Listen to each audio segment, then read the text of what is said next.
Hello students, welcome in social science class.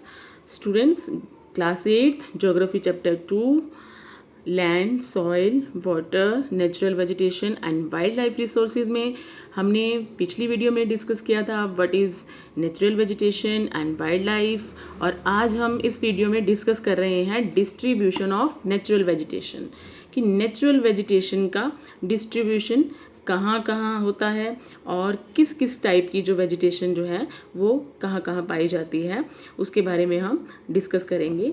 The growth of vegetation depends primarily on temperature and moisture, कि vegetation की जो growth है वो major दो factors पर डिपेंड करती है। कौन से दो फैक्टर हैं students? Temperature and moisture. Students, यहाँ टेम्परेचर की बात कर रही हूँ मैं पहले। तो टेम्परेचर जहाँ पर जिस जगह का टेम्परेचर जो है बहुत ज़्यादा वार्म होगा, ह्यूमिड होगा, वहाँ पर रेनफॉल अच्छी होगी, यानी बारिश वहाँ पर बहुत अच्छी होगी, और वहाँ के एरिए के जो वेजिटेशन है वो भी बहुत अच्छी होगी, यानी वहाँ बड़े बड़े पेड़ आपको देखने को मिलेंगे, और इसके साथ साथ उनकी डेंसिटी भी बहुत ज़्यादा होती है।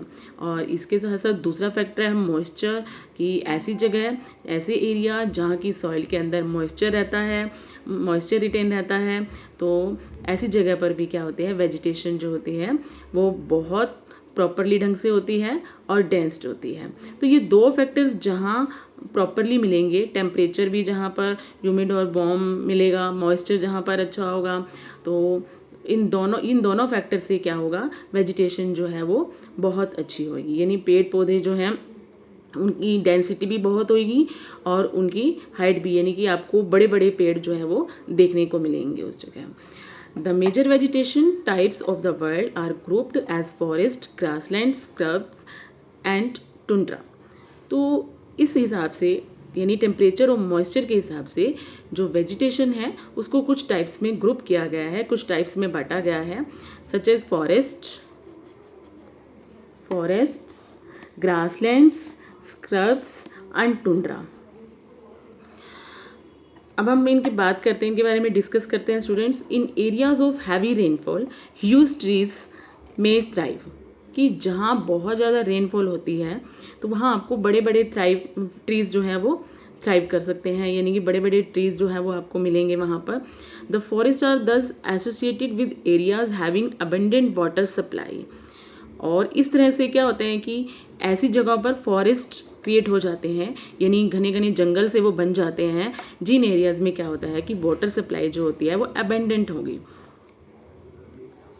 तो जहाँ पर जिन एरियाज़ में रेनफॉल ज़्यादा होगी, वाटर सप्लाई अबंडेंट में होगी, तो वहाँ पर जो ट्रीज़ जो है वो बड़े बड़े होंगे, उनकी हाइट बहुत बड़ी होगी, और इसके साथ साथ जो उनकी डेंसिटी है वो भी बहुत ज़्यादा होगी। और अगर डेंसिटी और उनकी जो हाइट है अगर बहुत ज़्यादा होगी तो वो किस में कन्वर्ट हो जाएंगे, वो फॉरेस्ट कहलाएंगे। और ऐसे फॉरेस्ट कब बनते हैं? जहाँ पर क्या क्या होती है कि अबंडेंट में वाटर सप्लाई होती है, यानी कि हैवी रेनफॉल होती है जहाँ पर। As the amount of moisture decreases the size of trees and their density reduces.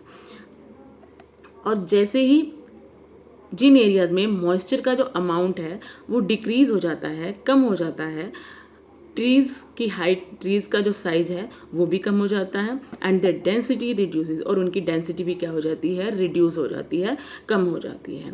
Short stunted trees and grasses grow in the regions of moderate rainfall forming the grasslands of the world. तो ऐसे areas में जहाँ पर moderate rainfall होती है, यानी जहाँ पर हैवी रेनफॉल से कम, यानी मॉडरेट रेनफॉल होती है, ना कम ना ज़्यादा, तो ऐसी जगह पर जो ट्रीज़ की हाइट है वो रुक जाती है, स्टंट हो जाती है, और वहाँ पर जो है लंबी लंबी ग्रास ग्रो करती है ऐसे एरियाज़ में जहाँ पर मॉडरेट रेनफॉल होती है। तो स्टूडेंट्स, जहाँ पर हाई रेनफॉल होती है, हैवी रेनफॉल होती है, मॉइस्चर होता है, तो वहाँ पर ट्रीज़ की हाइट जो है बहुत ज़्यादा होती है और उनकी डेंसिटी भी बहुत ज़्यादा होती है। और जहाँ पर जो है मॉडरेट रेनफॉल होती है तो वहाँ पर क्या हो जाता है कि मॉइस्चर भी कम हो जाता है, और ऐसे ट्रीज़ की जो हाइट जो है वो रुक जाती है, और यहाँ पर जो है वो लंबी लंबी घास, यानी लंबी लंबी ग्रास जो है वो ग्रो करती है ऐसे एरिया में। Thorny shrubs and scrubs grow in dry areas of low rainfall. In such areas, plants have deep roots and leaves with thorny and waxy surface reduce reduce loss of moisture through transpiration. Students, अगर हम dry area की बात करें, जहाँ पर rainfall जो होती है बिल्कुल लो होती है, तो वहाँ पर क्या होती है, कांटेदार झाड़ियाँ वगैरह जो है, श्रब्स और स्क्रब्स वगैरह जो है, ऐसी टाइप की वेजिटेशन आपको देखने को मिलेगी वहाँ पर, क्योंकि रेनफॉल जो होता है वो बहुत कम होता है। और इसके साथ साथ in such areas plants have deep roots and leaves with thorny and waxy surface reduce loss of moisture through transpiration. तो ऐसे एरियाज़ में क्या होते हैं, प्लांट्स की जो रूट्स होती हैं वो डीप होती हैं, और डीप होने के कारण स्टूडेंट्स जो इसकी जो रूट्स होती हैं प्लांट्स की, वो डीप यानी कि अर्थ के अंदर तक जाती हैं, जिससे वो क्या करती हैं, सॉइल के अंदर से मॉइस्चर गेन करती हैं। तो एंड वैक्सी सरफेस, तो और इनका सरफेस भी क्या होता है, वैक्सी होता है, जिससे क्या होता है, मॉइस्चर का जो लॉस है वो कम होता है ट्रांसपिरेशन के थ्रू।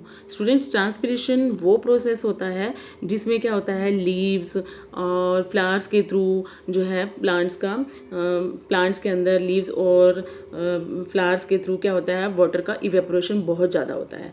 तो इसलिए क्या होता है, ड्राई एरियाज़ में हमें ऐसे प्लांट्स देखने को मिल जाएंगे जिनकी जो रूट्स हैं वो बहुत डीप होती हैं, और यानी जो अंडरग्राउंड जो सॉइल वहाँ की सॉइल क्या होती है, अंडरग्राउंड वाटर से क्या लेती है, मॉइस्चर लेती है। और इसके साथ साथ इनके जो सरफेस होते हैं यहाँ की जो वेजिटेशन का, वो कैसे होता है, थोर्नी और वैक्सी होता है, और जिससे क्या होता है, ट्रांसपिरेशन के थ्रू जो मॉइस्चर का जो लॉस है वो क्या होता है, कम होता है।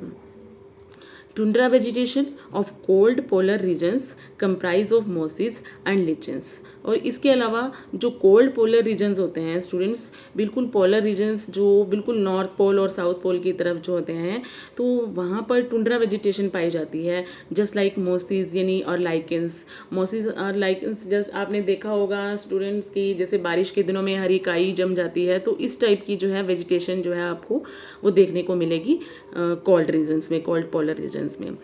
अब हम बात करते हैं, forest are broadly classified as evergreen and deciduous depending on when they shed their leaves. कि जब फॉरेस्ट अपनी लीव्स शेड करते हैं, गिराते हैं, तो उस बिहाफ पर क्या है कि फॉरेस्ट को 2 पार्ट्स में क्लासीफाई किया गया है। कौन कौन से 2 पार्ट्स हैं, एवरग्रीन और डिसीडियस। तो एवरग्रीन फॉरेस्ट कौन से होते हैं students, evergreen forest do not shade their leaves simultaneously in any season of the year. यानी एवरग्रीन फॉरेस्ट वो फॉरेस्ट होते हैं जो कि क्या है, ईयर के किसी भी सीजन में क्या है, अपने जो लीव्स हैं वो शेड नहीं करते, अपने लीव्स नहीं गिराते, ये पूरा साल जो होते हैं ये हरे भरे रहते हैं। Deciduous forest shed their leaves in a particular season to conserve loss of moisture through transpiration. इसके अलावा जो deciduous forest होते हैं वो क्या करते हैं, कुछ पर्टिकुलर सीजन में जैसे समर के अंदर जो है अपने पत्ते गिरा देते हैं, ताकि जो है जो समर के अंदर स्टूडेंट्स आपको मालूम ही है कि जो इवेपोरेशन जो है बहुत ज़्यादा होता है, इसलिए क्या करते हैं, deciduous forest जो है समर सीजन में अपनी जो लीव्स हैं वो गिरा देते हैं, ताकि ट्रांसपिरेशन के थ्रू जो मॉइस्चर है उसका लॉस कम हो, तो उसके लॉस को कंजर्व किया जा सके, मॉइस्चर के लॉस को। इसलिए डिसीडियस फॉरेस्ट क्या होते हैं कि पर्टिकुलर सीजन में अपनी लीव्स क्या करते हैं, गिरा देते हैं। लेकिन जो एवरग्रीन फॉरेस्ट होते हैं, एवरग्रीन फॉरेस्ट स्टूडेंट्स वहाँ पाए जाते हैं इक्वेटोरियल रेखा के आसपास, इक्वेटर रेखा के आसपास पाए जाते हैं, तो वहाँ पर टेम्परेचर जो होता है ह्यूमिड और वार्म होता है। तो ऐसे वाली एरियाज़ में क्या होती है, प्लेंटी में रेनफॉल होती है और सनलाइट भी प्रॉपर होती है, तो जिससे यहाँ के जो फॉरेस्ट हैं वो पूरे ईयर यानी पूरा साल जो है वो हरे भरे रहते हैं, उनके अंदर मॉइस्चर रिटेन रहता है, तो जिससे वो क्या होते हैं कि अपनी लीव्स शेड नहीं करते। लेकिन डिसीडियस फॉरेस्ट जो होते हैं, कि डिसीडियस फॉरेस्ट अगर हम बात करें तो लगभग हमारे इंडिया में, अगर इंडिया की हम बात करें तो सेंट्रल पार्ट में हमारे डिसीडियस फॉरेस्ट ही सबसे ज़्यादा पाए जाते हैं। और समर सीज़न में जो है कि इसलिए यहाँ पर जो है डिसीडियस फॉरेस्ट अपनी लीव्स गिरा देते हैं, क्योंकि लीव्स के थ्रू जो है समर सीज़न में इवेपोरेशन बहुत ज़्यादा होता है, इसलिए मॉइस्चर को कंजर्व करने के लिए क्या होते हैं कि डिसीडियस फॉरेस्ट अपनी लीव्स जो है वो गिरा देते हैं। Both type of forest are further classified as tropical temperate based on their location in different latitudes. और ये फॉरेस्ट जो हैं आगे जो हैं क्लासीफाइड किए जाते हैं ट्रॉपिकल और टेम्परेट बेस्ड पे। वही ट्रॉपिकल स्टूडेंट्स, अभी मैंने आपको बताया कि ट्रॉपिकल एरियाज़ वो एरियाज़ होते हैं जो इक्वेटर रेखा के आसपास होते हैं। इक्वेटर रेखा जो बिल्कुल हमारी अर्थ के बीचों बीच में से जाती है।